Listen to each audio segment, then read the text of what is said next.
So are we about to talk about taking huge info dumps? Welcome to the most mature podcast on the internet.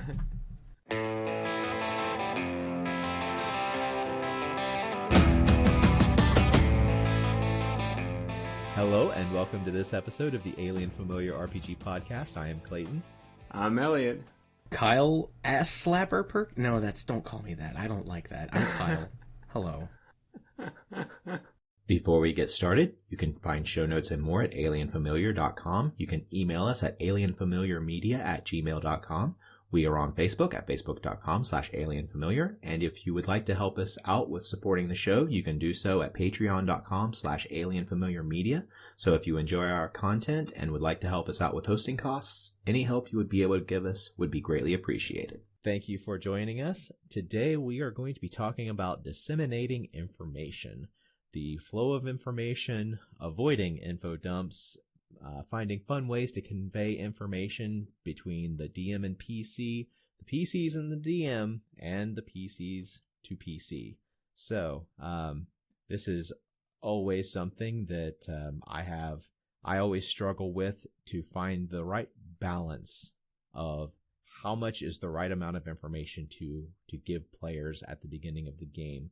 Because the worst thing you can do in a game is cause the player's eyes to glaze over. And a bunch of information that you really don't care about, that's pretty much the perfect recipe to put a player to sleep, from personal experience.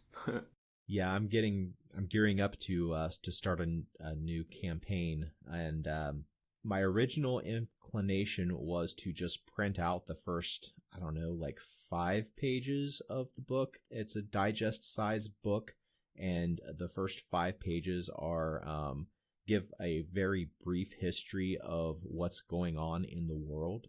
And it's really good information, and I do recommend that every player read that information. But on the other hand, that's a lot of information to give players. Even a few, like a couple of pages of prose, is just a lot of information to expect players to read. Yeah, I don't remember where I heard this, probably some random YouTube video, but I mean, and I think the context was player backgrounds. It might have even been on this podcast, but when in the reverse, I think about a page at most is probably best for a background. It's probably true too in the reverse for the DM. If once you get past that 1 page mark, you're kind of expecting a lot for your players to continue to care. I think a lot of it depends on how the information is presented, especially at the beginning of a brand new campaign. If you're giving the players prose, I think that's an immediate turnoff for getting them to actually read and retain the information. The main thing I want out of the players is for them to retain a certain amount of information about the setting, just to have an idea and an understanding of what they can expect from the campaign and what they can do in the campaign. That's where I try to strike the balance between how much information is the right amount of information, what would be too much, what would be too little. I think without overtly stating it, I think the first thought I had reading the topic, you touched on it already, but I want to be just straight up explicit about it. It's always better to front load information, and that can be before a game. I would much rather have too much information at the beginning, the 5 pages is a bit much, but I would much rather have a lot of information ahead of time to digest, to avoid the DM have to tell me at the table. And that's even true between sessions too. If there's anything that you can get done, say you end the session on a lull and there's some key information the players need to get, if it's something you can give to them, in a quick little PDF or a short note that you can send to them between sessions, it's much better to do it that way, I think. Yeah, that's actually something that I didn't add to the list of this that I really should have, is going over information that has already been shared and making sure that the players get it. So let's kind of talk about that right now before I forget. At the end of a session, you had mentioned like kind of having a way to get that information to the players at the end of the session. But I always also like to start a session with a recap of what has happened before. And that generally comes in the form of hopefully one of the players giving that information, because it helps me as the GM know what the players know, what they have learned about the setting, the plot, and the location where their characters currently are. That's part of disseminating information, is conveying the information accurately. If you allow the players to give you back the information that you've already given them in their own words, one, it's a good learning tool, a teaching tool, for getting people to learn and retain information, but it also helps with the DM helping to identify what information has been plotted out and has been accurately conveyed, and where any gaps might exist in what the DM intended to give them and what they actually got. This is slightly off topic, but to add to that, I think it also it sets the mood. It puts players in the space of, I am playing a game. I have to take in information, remember it, and use it. And it just kind of it's almost like a Pavlovian reaction. As soon as the game starts and people stop bullshitting and slamming pizza down their throats, and you're like, okay, what do you remember from last session? Everyone's like, oh, it's go time. This reminds me of something that I deal with a lot at work. I'm a school teacher by trade, and the one thing that always irks a DM, at least me, I've had to rein myself in when this happens, and it's even true in the classroom, when, there's a key, when you're building your story and you're trying to you're trying to build momentum to go down this path with the players, and the players just don't recall something that you, as the DM, you felt like you delivered really well. It was like maybe the most important thing they needed to get. I don't know how many times I've been like, so does nobody remember this? Remember this happening? Or, you know what I mean? And you kind of find yourself feeding it back to them. And that can be kind of frustrating. But the thing that I would recommend when that happens is, as the DM, like, really what the players have just given you is some criticism. If the big points you're trying to push for, the plot points that you're trying to push at the players, they're just not hitting, and they're not picking it up, and they're not retaining it, you need to kind of take that as the DM. You should probably take that as constructive criticism, in that your players just aren't picking up the way that you're delivering it. So, if I would suggest, if the players are continually not getting it, not retaining it, you're doing a couple things wrong. You're not building up enough interest in accumulating that detail in the first place. Maybe you're hitting them with too much stuff. And maybe the information that you're giving them, they just don't care about, which, if they don't care about it and they're the players, that's why we're DMs. It's your job. Fix it. Make them more interested. Yeah, and if you're the DM sitting there letting the players tell you what they remember from the last session and what they remember the plot, that is your opportunity as the GM. If there is a detail that they have neglected to mention, like, prompt them, and your prompting them should be a subtle hint that, okay, this information that I am prompting you to remember is actually important information. Sometimes as a player, you just need that prompt of, oh yeah, I do remember that, and then the players can get into it. But if it's something that the players are just sitting there blank face as you give them this information, like you said, Eliot, that's telling you, oh, this didn't get put out there like I expected. I mean, especially if you're playing less than weekly. I mean, it's difficult enough to live your lives, and, DM role-playing's an escape, so, it's not something that really ought to be stress for anybody but the DM. But I mean, if you're playing every 2 weeks and people have had 2 busy life weeks, come on, cut them some slack.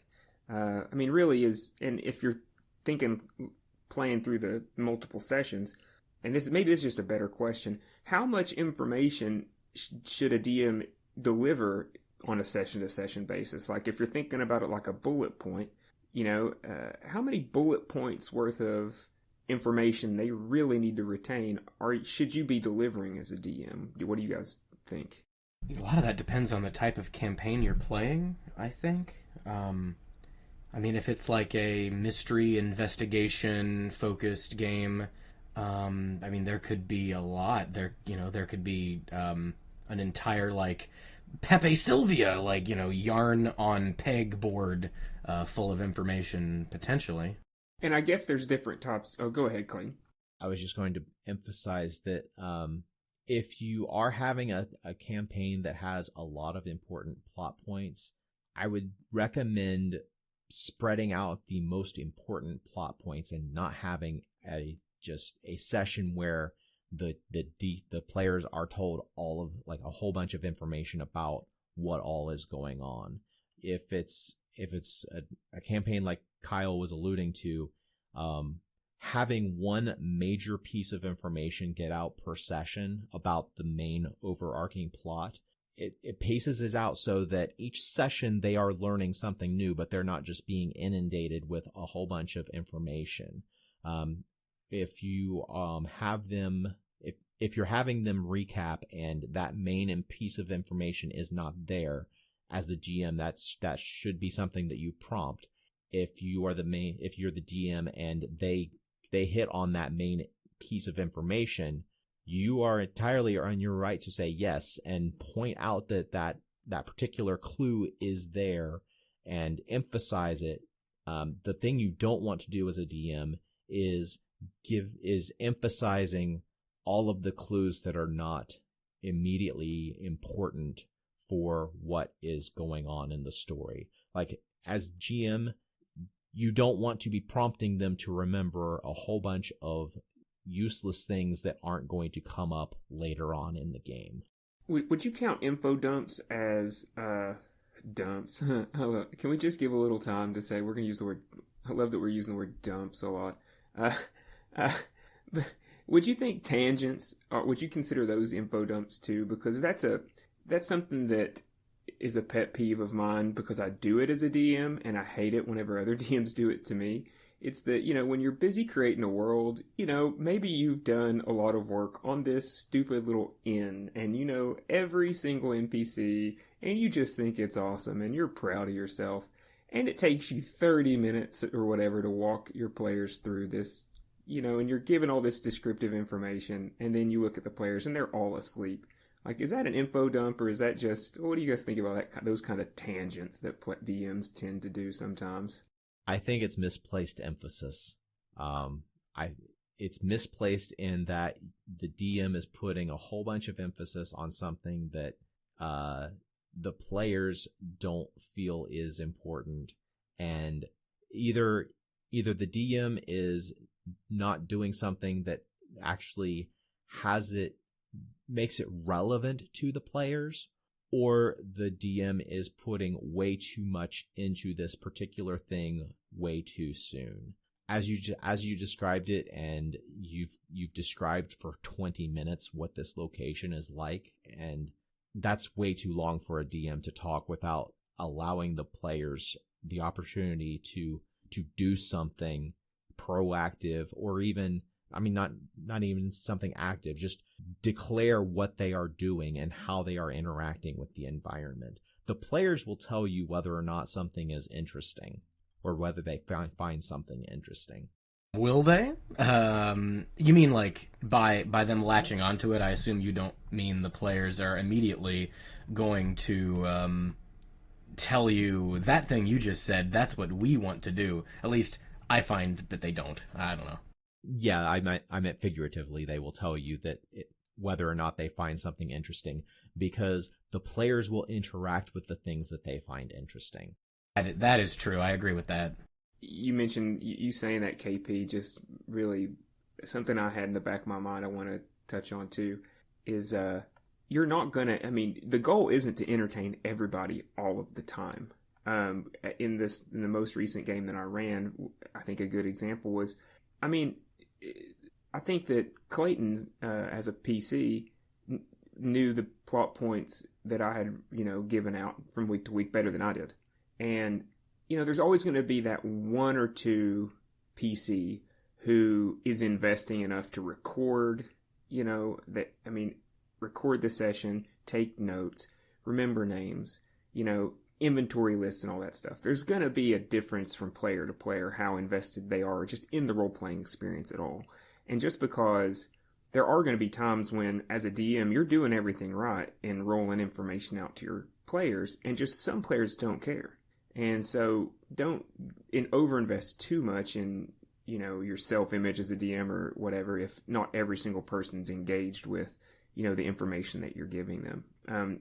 And some players are going to latch on to different parts of your story and different parts of the game too. So it's not as if everybody needs to be alive and active all the time for you to be doing it right. It's just not going to work out that way. What kind of player are you, KP? Are you the note taker? Are you the just kind of show up and let's do this thing? Or are you I haven't played too many games with you. I'm curious. How would you self-describe when it comes to being a player? Absolutely not the scribe of the group. I keep track of my own shit, my own currency, and various things that are important to me. Or if it's a game that I know is going to be problem solving, mystery, investigation heavy, or if it's like player versus player, like the Holy Grail War game that Clayton ran for a group of us a few years ago here. Basically, we were all different magic users vying for a wish spell, and it was purely player versus player. And anyway, in those situations, I'll take notes. Generally, if it's standard group cooperating to play a game, I'm usually a talker. I'm usually someone that likes to interact with NPCs, likes to put forth plans and ideas. But I've been trying over the past several years, really based on Clayton's example as a player. I've been trying to be a player, and I think I'm succeeding, that always engages at least one other, if not multiple other players in what I'm doing.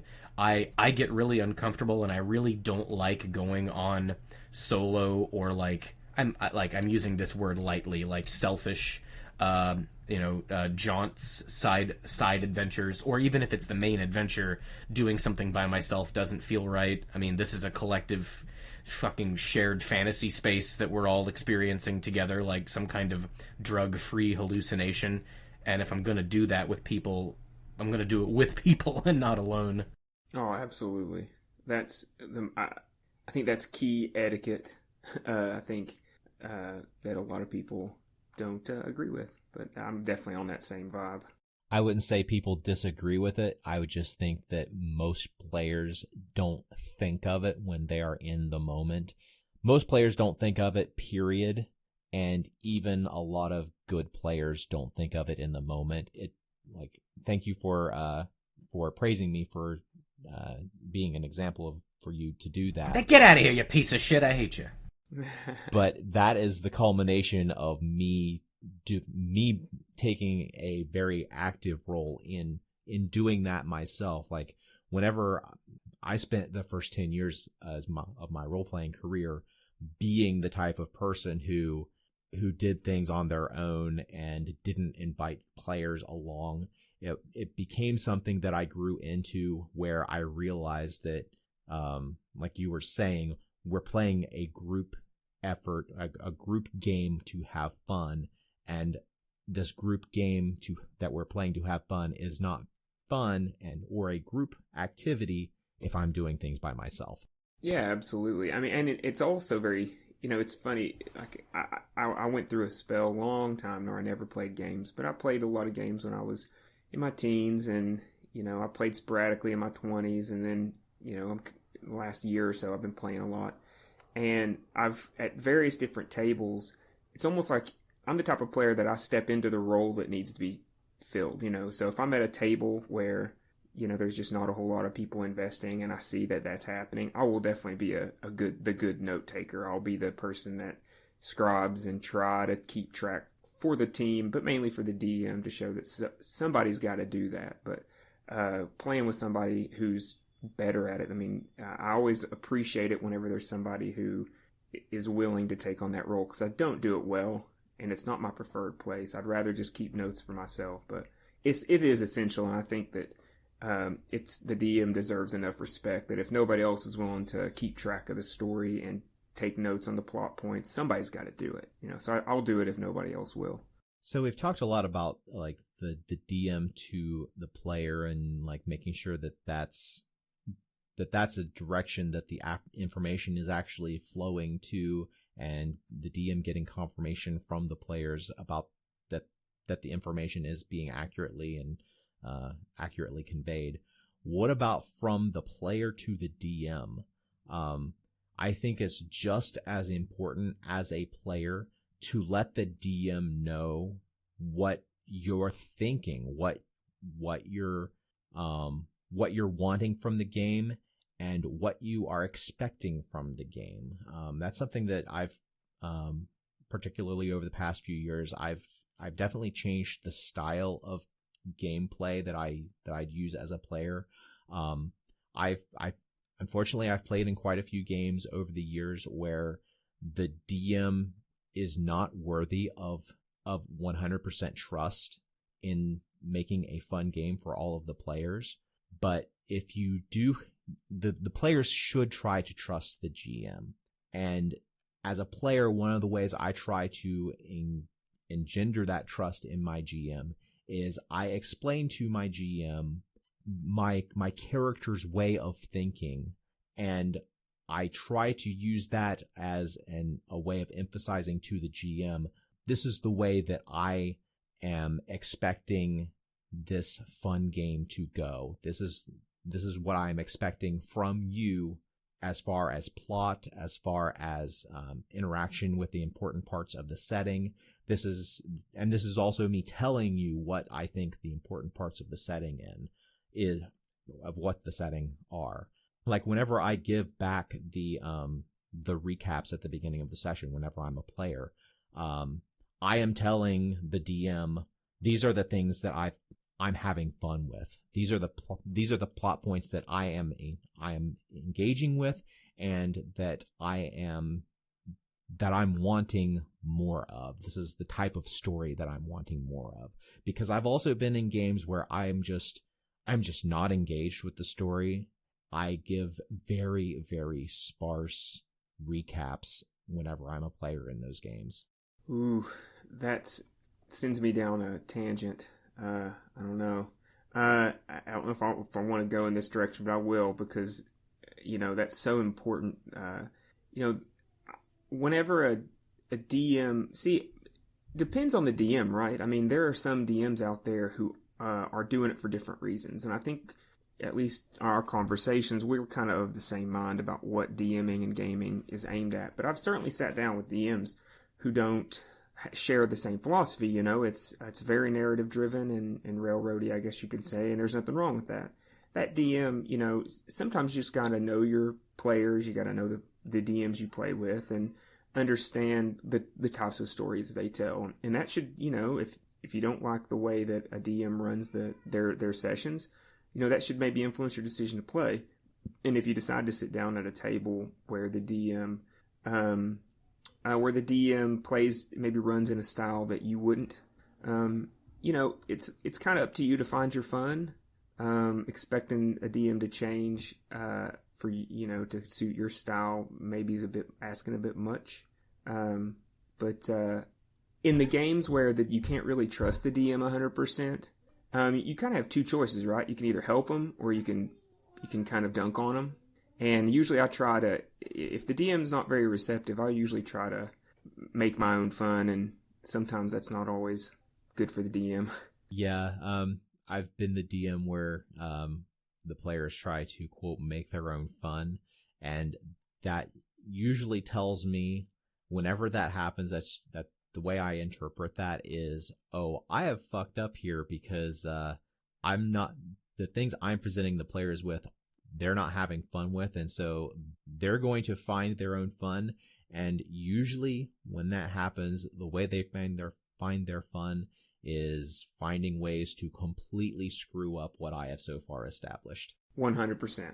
I mean, and that's not the right way to be. I think that's a character flaw on my part. But, I mean, it's kind of like in any social situation, if you find yourself not being given what you want, sometimes the best way to communicate to somebody who maybe doesn't want to, I mean, because if you're with a DM who is receptive to constructive criticism and is in the game to kind of play cooperatively with the players, then yeah, you should always go to that DM.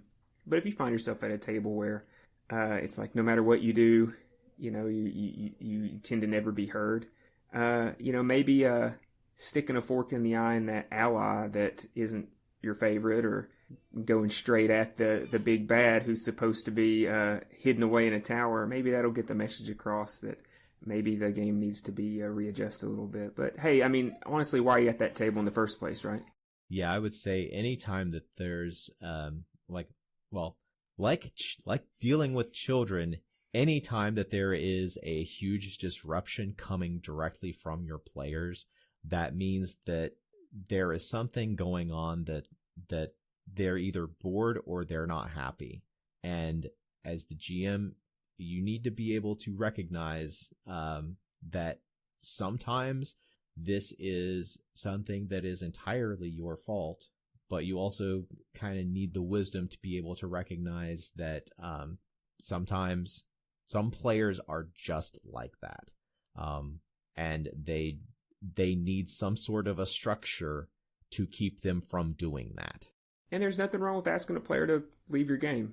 I mean, it's sad but true, but if you find yourself with a player who is intentionally, taking what you're giving them, throwing it in the garbage, letting you know through their actions that they're not in it for that, they're not into that, and, they're kind of telling you to make a big change to the way you run your games. And if there's one thing that I think a DM needs to do is respect themselves and say, if this is the story I want to play, and most of the people are playing, are enjoying it, and they're there seem to be digging it, and I've got this one unhappy player, it's like, you talk to them, say, hey, what's going on? I notice you're not really buying into this. See if you can maybe attend to their needs. But if, it doesn't really seem to be going in the right direction, there's nothing wrong with saying, maybe this isn't the game for you. Absolutely. Well, let's talk about, if you don't mind, Clayton, I was curious, sometimes it's just a matter of delivery. Like, how do you deliver important information either about plot or character or world that's not talking about anything that can be front loaded, but things you intentionally designed to be learned in game? How do you guys like to deliver that to players? I'm thinking, like, do you use any foreshadowing? Do you drop breadcrumbs along the way? Do you make it a payoff at the end of, say, an encounter, be it social or like combat or a dungeon or whatever? How do you guys like to? What are the carrots you like to give your players to get to where they want to learn something, and then how do you deliver it? I think that as the GM, until you really know your players well and know that they're the type who are going to pick up breadcrumbs, I would say avoid using breadcrumbs, just use signposts. But as far as how to actually give them that information, I'm a big fan of the show Don't Tell. I try to have in-character conversations where information about the world works its way into the conversation in some way. Like, for instance, if we are playing a D&D game and the players are in a town and there is a plot point that is happening somewhere else, the players might overhear somebody at the bar telling the bartender about something that's going on, or the bard who's singing at the on a small stage might tell a tale that has some relevance to what's going on. I try as hard as possible not to give any information to the players myself besides what they actually experience through their senses, their eyes, or what they feel. That's the information that I give them, of you see this, I feel like I'm using terrible analogies for this. Let me start over with this description of how I set the scene.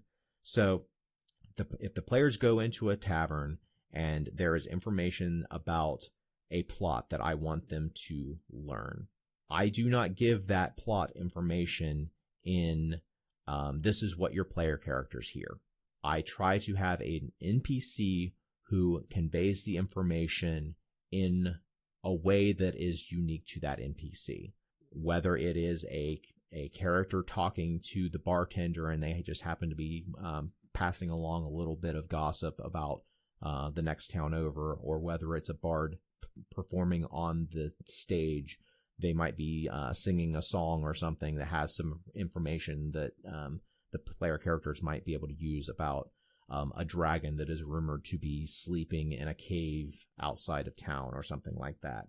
I try to give all of the information in character as much as possible. I like that a lot. I try to do the same thing. I like when DMs do that. I think that it's a cop-out to just say, yeah, you find this out, and it just, people's eyes will glaze over. I mean, this is a role-playing game. People want to interact with the world and with people and with characters, and I think that's absolutely the way to do that. And it doesn't always have to be a particular character who gives the information, but a lot of the information that they need to learn about the story needs to come from some source that is not just the DM telling them dryly information about the setting. Like if they walk into a tavern and you can describe to them this wanted poster that is hanging beside the bar, and then it's up to them to decide, well, I'm going to check this wanted poster out and see what's on it, and then tell them, oh, that this note says that there is a bandit there's a tribe of bandits that live in the nearby woods, and there is this bounty for their capture. Find ways of giving information about the story in a way that puts them in the world, rather than just the DM just dryly reading from their notes and giving information to them without any context. I mean, if that's the one through line through all this, and I'm hearing, is that, information needs to be discovery, not delivery, right? Players want to get their info from NPCs, or at least they tend to enjoy it, I think. Or it needs to be something that compels them in. If you want them to go to a particular place or interact with a particular group, if they're hostile, then, it's much better for them to experience that hostility through maybe they get jumped in the street, or they maybe an NPC they care about gets damaged, or maybe there's some thugs in town that are roughing them up or roughing up the people they care about. That's going to naturally create some gravity to pull them towards that story. Whenever an NPC just delivers some tidbit of information that you kind of want them to pursue, if it doesn't feel urgent, it's not probably going to end up being urgent in their mind. So finding any way to make information compelling is really the key. Eliot, I really like that phrase, discovery, not delivery. Having heard you put those words onto it, that absolutely describes what I try to do. In the role-playing game Traveler, there is this concept of the rules called the Universal World Profile. This is basically a Wikipedia, like an in-character or an in-world Wikipedia entry about a particular location, in this case a planet that the player characters are going to. This information has things such as how big the world is, what the atmosphere is like, how much water is on the planet, how many people are living on the planet, the type of government that the planet has, if any relevant laws that are applicable to the planet, what the technology level of the planet is. it gives you a lot of delivery, but it's in the discovery of that world where the player characters go down onto the world and interact with the world, where the actual fun of the session, of the adventure, actually happens. You had bullet pointed on the notes here about misinformation, and I think nothing's ever set in stone, right? So what you're describing is really kind of like a good version of delivery style kind of information. Imagining like a Star Trek kind of example.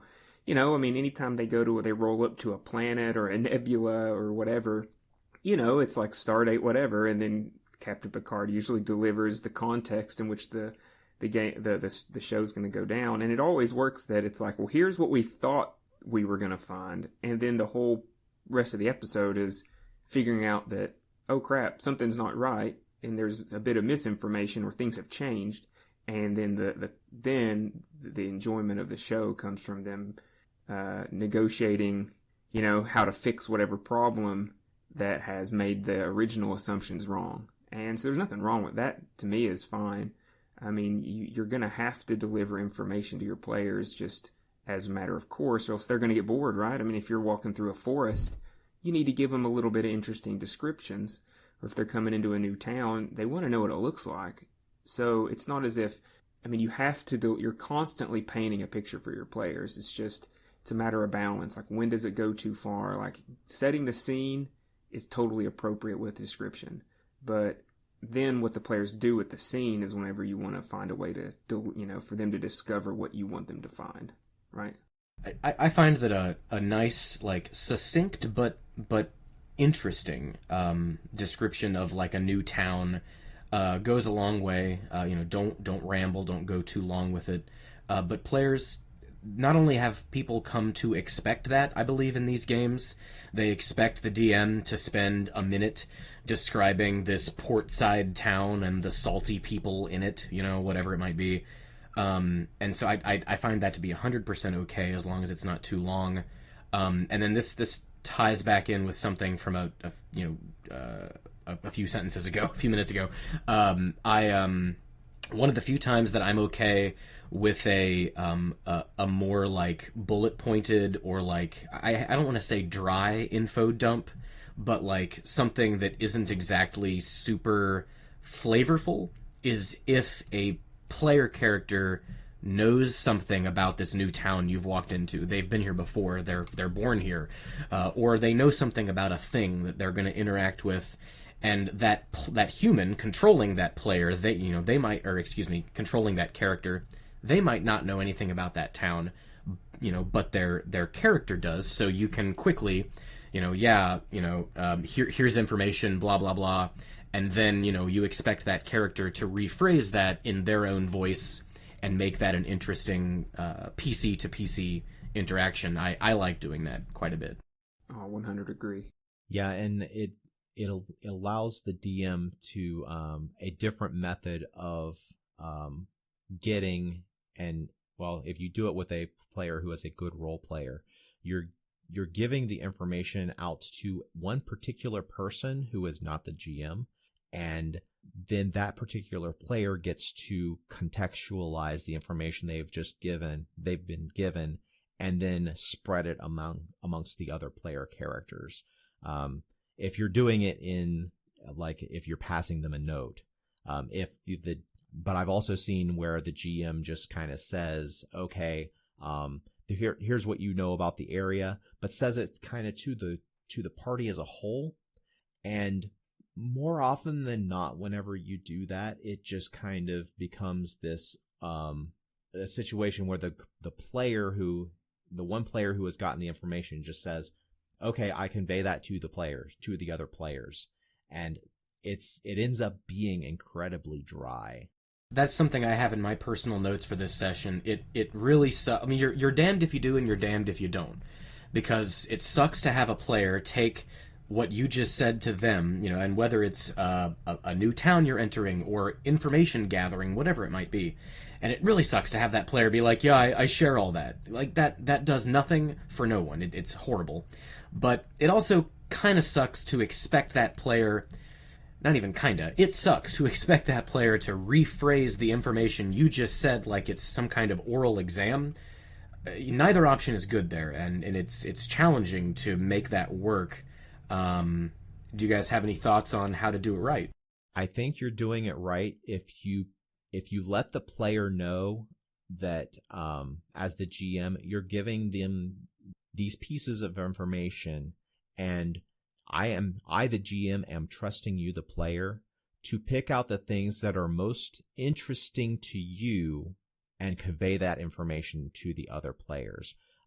If you as the GM kind of see this as a funnel for getting in character, if you see the giving this information to another player as just a different way of sharing NPC knowledge with the player sitting around the table, if you can get that one player to basically pick out one thing that is interesting to them and spread it to the other players in their own way, you can really enrich the world by conveying the information. And then you've still got the rest of the information that you can get out to the players through a different NPC or some other way. But I think it's really a strong way to convey information if you give players choices about what the information that is interesting to them that they get to share with the other players.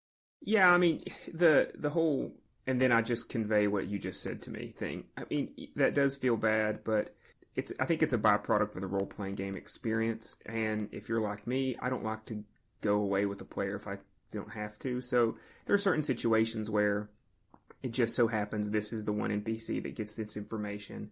It's meant to be shared with the party. So you say it out loud, then they have to share, and then they just say, "I just tell them everything you just told me." That's going to happen from time to time, and whatever. But as far as like what I've found that's the most fun, as from the DM perspective, watching my players, and when I feel like things are going well, is I like it whenever, first of all, it's if you start from I'm not married to my story or my creative vision. If you have a player who tends to use their downtime to, trade, and maybe you make up an NPC that they get to know, you can handle a lot of that over the course of the downtime. So maybe, you hash out some downtime and develop a NPC relationship with one of your players, between a player and an NPC that isn't shared by the other players. Well, as you're game designing your future, you can say, okay, well, here's how I'm going to hook in the next part of this story. Maybe I'm going to use this relationship they've built and then reveal some information to this player, and then allow that hook to be, maybe have a hook buried in your side conversation with your player. So then whenever there's a reason for the other party to be interested or get to know this NPC, then you've laid the groundwork for that NPC to have some relevant information that they can share, and maybe even have, maybe this NPC is, not on the up and up. And so you put that player in an awkward position to where maybe they want to share some stuff and maybe they don't. And when that happens, when there's information asymmetry between players and then it ends up being relevant to the story, that always is the most interesting dialogue between players, I think. And it's some of the most fun parts of playing the game, I think. Yeah, I know some groups it works really well where the GM can do an aside with a particular player, or the GM has the luxury of being able to have material to act like a sheet of paper to hand to the player that has the information that they know, and the player then has to put the information into their own words, or God forbid they just sit there and read it verbatim off of the paper. That's the worst. Yeah. I think of it more like in terms of like, I'm trying to think of like, I know I can't find a concrete example, but every player who's really worth their salt, they just naturally lead in their own direction to an appropriate degree.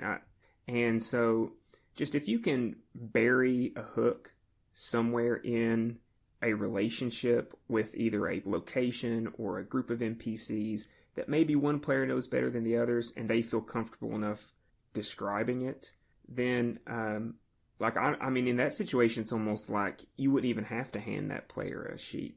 You would just, the hook might be that all of a sudden, you were set to buy a really important magic item. Dude took your money and then he didn't show up. And maybe that was a stolen item and you don't want to share that with the party. But then the next story hook is led into by what happened to this disappeared NPC. Then, as they're gathering information, it's going to put that one player in an awkward position because they're going to have a lot of information about this person and they're going to need to share it, but maybe they don't want to share every bit of it, and that can be interesting. So in those situations, it's not even like we're just going to completely create this relationship between weeks. I like to, follow the players is really the main thing. Just follow the players. And if you can take advantage of an interest that they've built up over the course of the game to make a hook stronger to a place you want them to go, I think that's where the DM's willing to sacrifice maybe a little bit of their control to make the game a little more player driven. There's one issue that I've run into so many times with allowing one particular player to have information over the other players is that the player either doesn't recognize that or doesn't put an importance on that particular piece of information, and as a result they forget, or it's a situation where the player sees this information that they have and they alone have as now a commodity that they have that is a commodity that they do not want to give up. There so many people, hell, everybody has this certain part of them where they relish having information that other people don't have. And then there's whenever you've got that information, there's two ways you can go about holding that information. You can either close it in your fist and not give it up to anyone else, or you can be the type who just, as soon as you've got to share it. You've got to, it's a commodity that burns it burns a hole in your pocket. You've got to get rid of it because it's so hot that you just can't hold on to it. And for my money, I run into players who they get information and they just clench their fist over it and they do not want to give it up for anything. And it ends up being a point where information for a particular plot point can get completely bottlenecked because this one player has this information that they don't want to share with anybody else. I enjoy those moments, I'll be honest, because that's a part of the creative, improv that, our RPGs are a part of. Like, as a DM, you sow seeds. Some of the plants grow and some of them don't. But, continuing the example, say I had I dropped a hook in that same scenario where there's a player has a relationship and maybe they don't want to share it with the party. So you as a DM expect that to motivate them to go to the party and then go in a direction. And then that player's like, okay, nah, I'm just going to ignore it. Then at that point, you have to have a couple other hooks in your back pocket, and not to be punishing in any way. I mean, it's not meant to be like, oh, well, you didn't share, so whatever. But then, if you can hook them in a different way to go in the same direction at some point during the party, it's always really fun, I think, when other players figure out that, oh, you knew this? You know what I mean? Like, wait a minute, you had information you didn't share? And, I think that, yeah, I mean, it's not always going to work, trying to let the players have bits of information, but it's also about not, I think it feels bad when somebody gets all the attention, I think as long as you're engaging with all the players to the extent that they want to be engaged, and when you give them a chance to have some uniqueness, their own special little knowledge or their own special little relationship with an NPC or whatever, if everybody kind of has a little bit of that going on, maybe during downtimes or whatever, then you can kind of let other people, and almost like in those times, it's almost like you shine, and as long as you're letting everybody shine at different points through the game, if they want to, then I think it can not get problematic. But man, I'm sure you guys have played in this game. Have you ever been in that game when the game is two people and then 3, it doesn't matter. And it's like the DM has one person that knows everything, always drives the story, and then you're just kind of riding along. And oh man, are those games not the worst? Nothing more of a waste of my time and energy, and like, yeah, I mean, it's this could be a different episode, but there are absolutely ways to make the DM aware of that and go about fixing that. That's not the topic for this episode, but regardless, yeah, it sucks. Yeah, it sucks to be in a group game where there is one protagonist. A game should be, again, different topic, but that's not how a game should be. There's no player is a protagonist, except maybe in their own mind they are, and that's fine. You can't control that. Something you just said, Eliot, how did you phrase it? Basically making sure that every player feels like their own protagonist, every player feels important. When info gathering, I try to think of fun things to tell each player who tries to info gather. Like, there's nothing worse than getting a decent investigation roll or persuasion roll as a player, only to have some chucklefuck who's like, hey, can I also roll for that? And then get a fucking natural 20, and then your decent roll is useless. So I like to try, when multiple players are trying to info gather, I try to start with the lowest roll that still succeeds. Or if I want to do something fun with a failed roll, I'll start there too. But, tell whatever information is appropriate to that person for that roll, and then move up the tiers, like not repeating information, but making each roll useful and interesting. You get the added bonus of forcing your players to powwow in order to get the whole picture, and, ideally they would do that in character. That's awesome. I really like that. I'm really bad about just taking the highest roll. And you're right. That's something I've always had a hard time dealing with when multiple players, or when they're all looking for like one or two things or one singular thing and a bunch of people succeed. That sucks whenever it's like, oh, well, you got the highest, you did it. That's a really good way to cope with that. I like that. Yeah. And, Kyle, that's an excellent technique. Like, for instance, like, just to kind of explain what you're talking about, like, so like the threshold for the most baseline information that's going to drive the plot forward would be like a 10, for example, in D&D 5th edition. And one player gets a 13, which is a little bit above a 10, but then you got another player who rolls ends up with a 26. The player who got the 13, well, normally, they would feel like, oh shit, I didn't learn hardly anything. Well, you can give all of the most important plot points to that player who got the who was the initial person who said, I want to try to gather information about this particular thing. You can give them the crucial pieces of information, and then the player who got the 26, something like that. You can have some additional information that would have kicked in if they had rolled a 15 or higher or a 20 or higher. And this is more detail. It might give some additional, some ideas for avenues of dealing with the problem.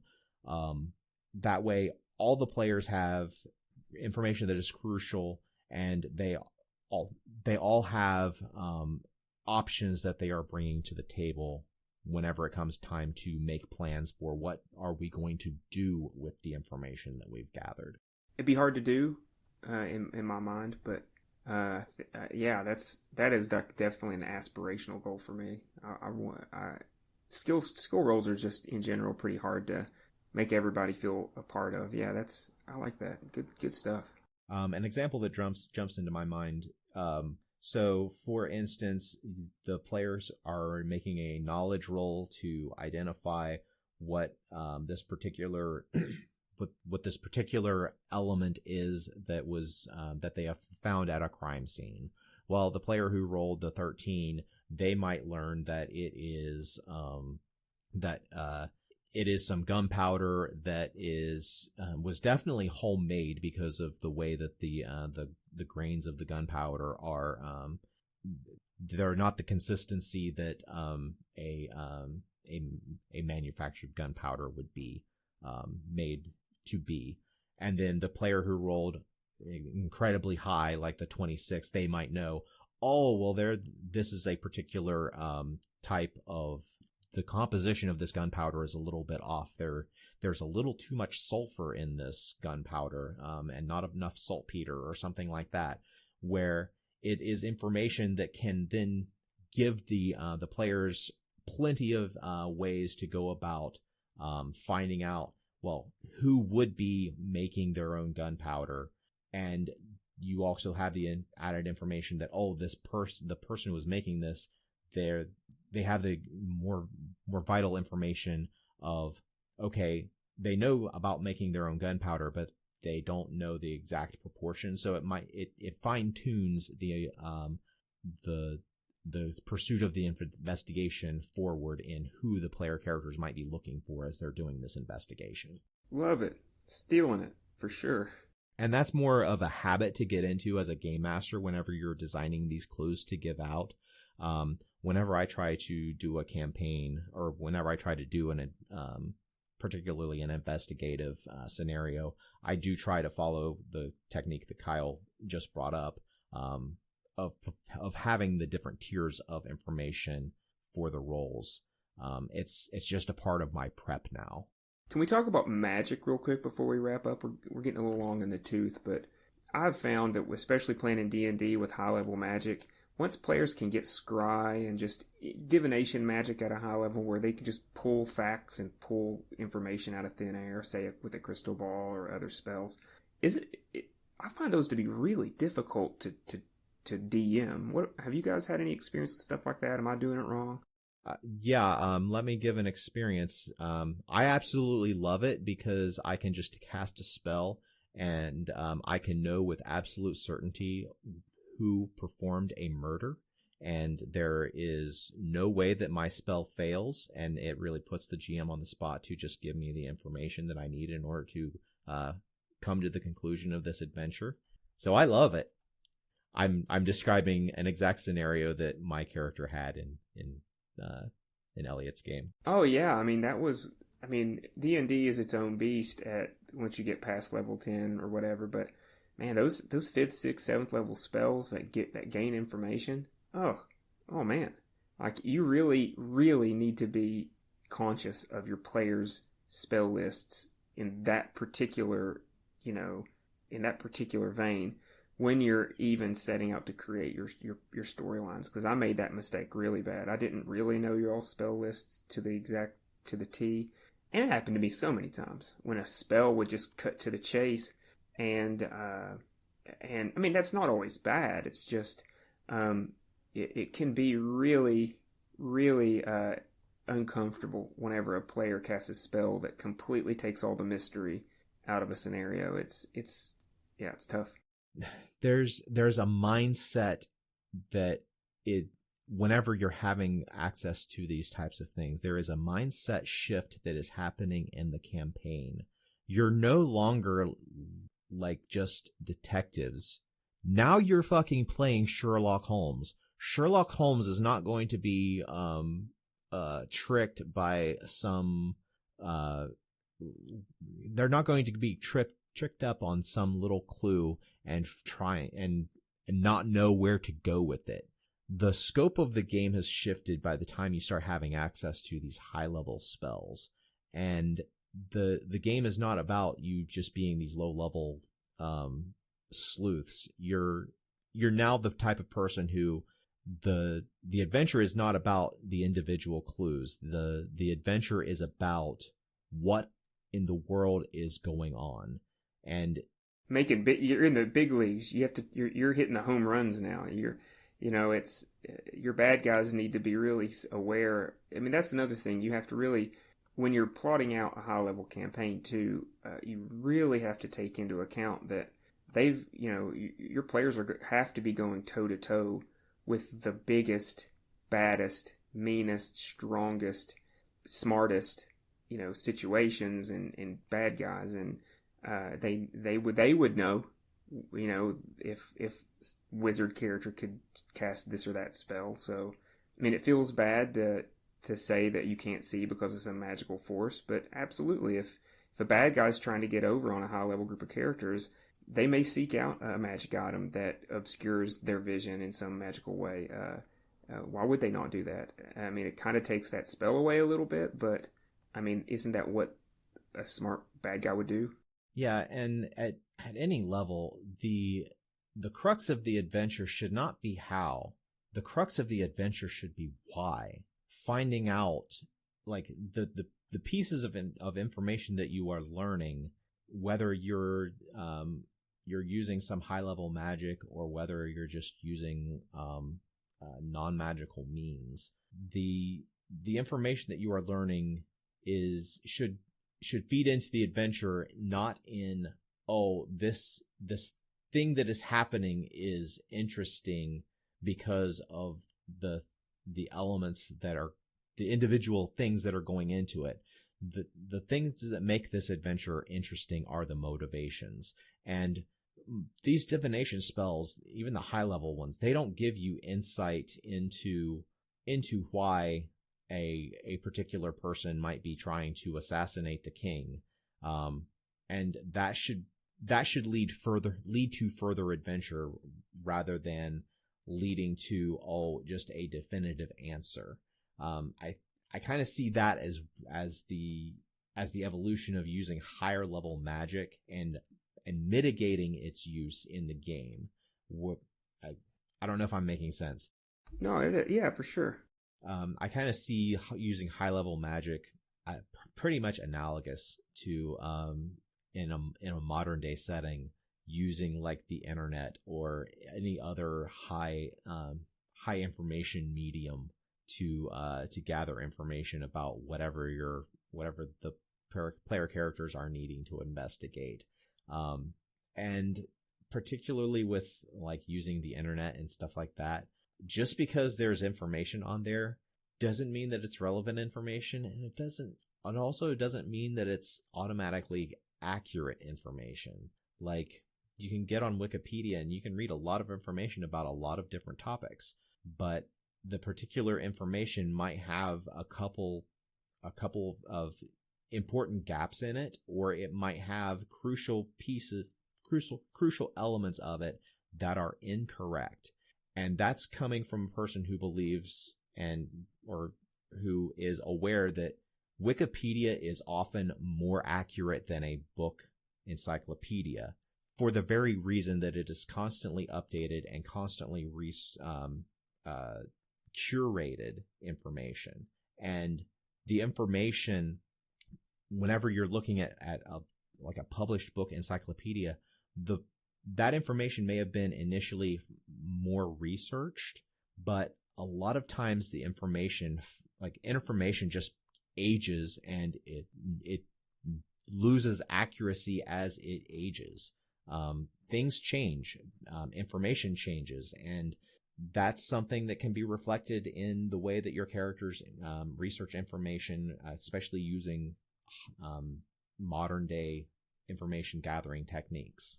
Yeah, for sure. I'm looking forward to playing outside the D&D mold, because I feel like the system too really determines a lot about how you can deliver information too, and that's a whole nother level of conversation I'd say we probably can't get into. But the system itself makes a big difference too in how you go about leading your parties, wherever they need to be. So, Eliot, you said a little bit ago that starting to get a little bit long, and I've definitely pushed us a little bit longer. So what do you say we go ahead and move on to geek things now? Ooh, yeah. Make KP goes first. I need to think of mine. Kyle, do you want to go first? Or you want me to? I will go. Mine is kind of weird, but I want to talk about vehicle keys. So recently, the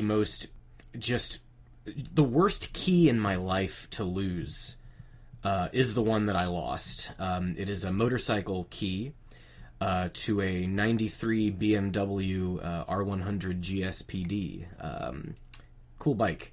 and it has this weird little key that is like the keyblade folds out of what looks like a coat button.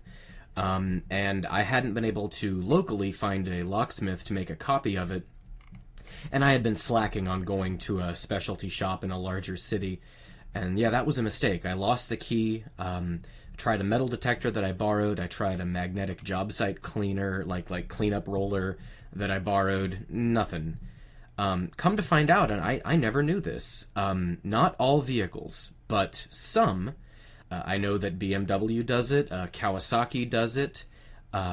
Certain vehicle manufacturers, cars, not just motorcycles, will have a code, oftentimes stamped into your key, but usually tied to your vehicle's VIN, and you can have a key cut to the pattern for your vehicle VIN. And this is not to say that for every, thousands of vehicles made, each one has a unique key. In fact, no, they have, maybe 20 key patterns, as an example, for a year, make, and model number of a vehicle, and they just kind of rotate those around, and they have a record somewhere of which pattern was used for your vehicle's VIN. So if you lose all of your keys for your car or bike, you can actually, there's a good chance you could have one cut at a dealership and mailed to you that will match your vehicle perfectly. And yeah, it worked out for me after about a week and a half of really stressing. I found a dealership that would do it on this older bike, and they helped me out, and I have a new key coming. So yeah. Whew, that was a close one. At myself. I was really upset that I did that, but hey, it all worked out. Only cost me about $60, which is not too bad, really. Well, I'm glad you were able to get through it. One thing that I learned about keys whenever I was learning basic lock picking and stuff like that, very similar to the information that you just gave, but taken a different way, because there's only a limited number of keys or key patterns that are possible to inscribe in a key. If you have a similar vehicle, especially if you have a make and model that is identical to like a friend or someone, there is a chance that your key will work in their vehicle. Whoa.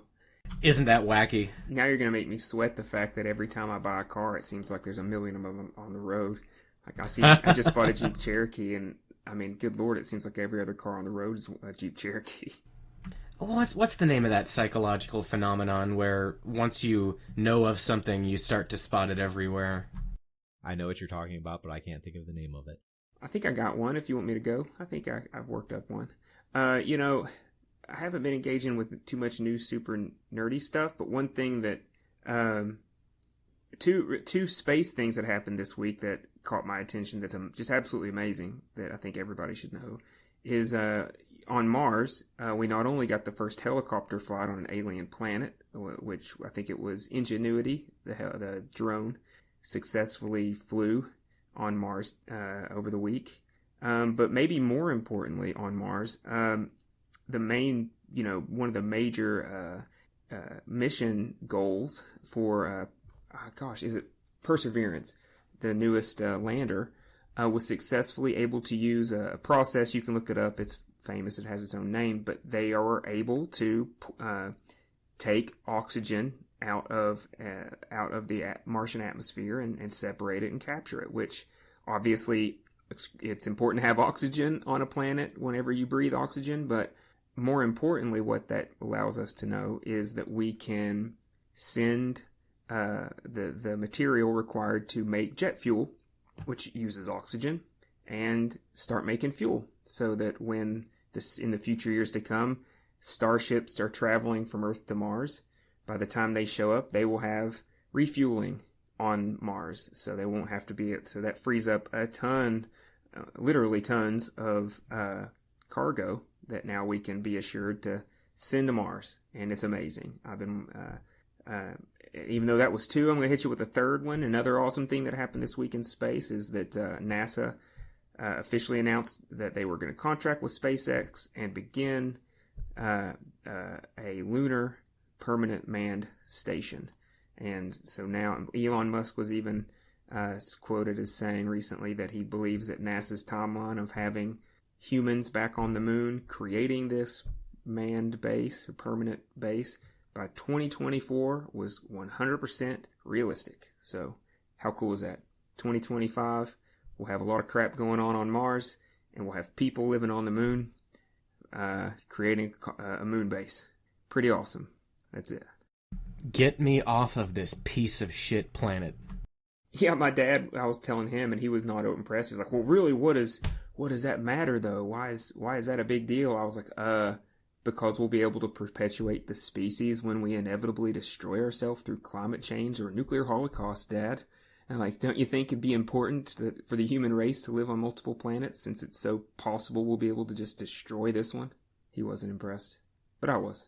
There's a lot to be learned from studying the extreme climates of Mars, and I mean the moon, I guess, sort of has a climate. There's no atmosphere, but anyway, we've fucked up our planet so badly, and I heard an interesting analogy. That it's kind of like a freight train right now, and we need to start putting on the brakes on this freight train, because there's just extreme momentum carrying the damage we've done has a lot of momentum carrying us forward towards the precipice of fucking killing ourselves. And even if we start now, it's going to take a while for that horrible freight train to slow down. But it's good to start braking early, and we need to do that. But anyway, things are going to get worse before they get better.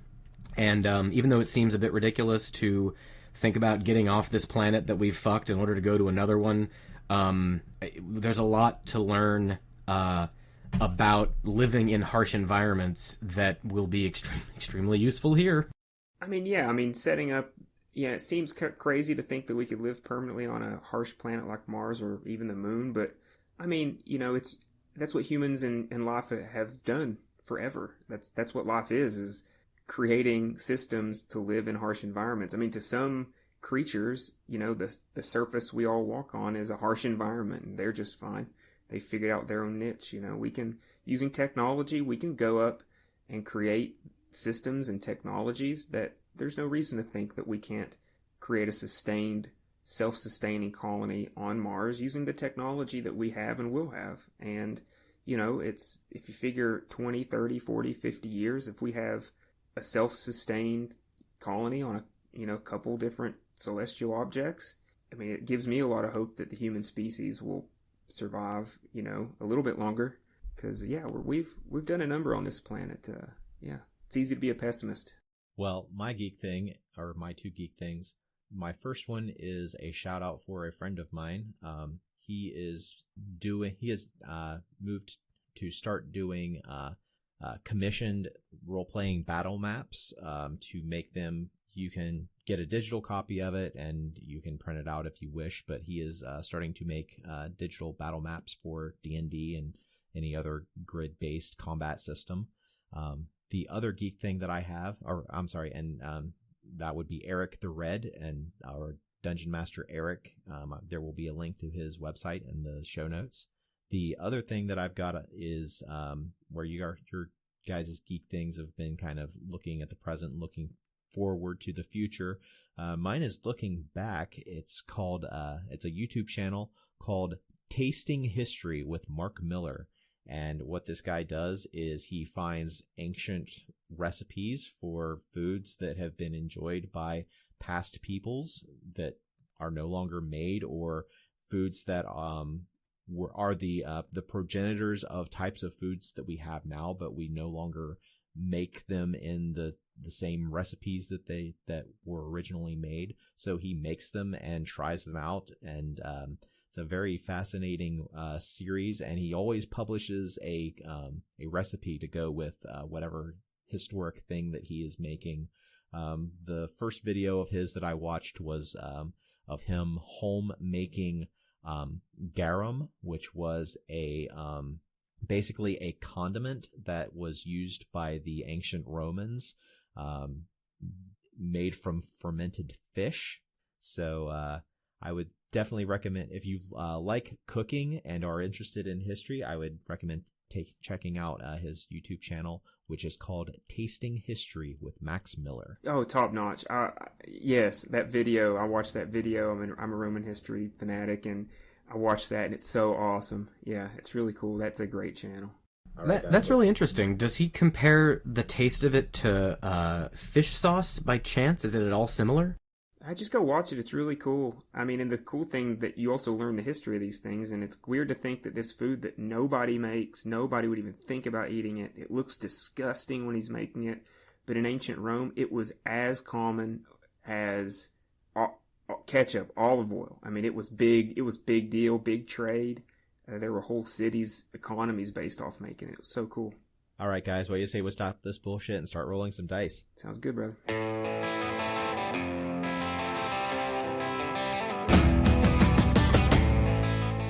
This has been a production of Alien Familiar Media. You can find past episodes and more at alienfamiliar.com. You can email us at alienfamiliarmedia@gmail.com. This production is protected under a Creative Commons non-commercial attribution, no derivatives license. Music for this episode is Suburban Outlaw by Forget the Whale and can be found at freemusicarchive.org.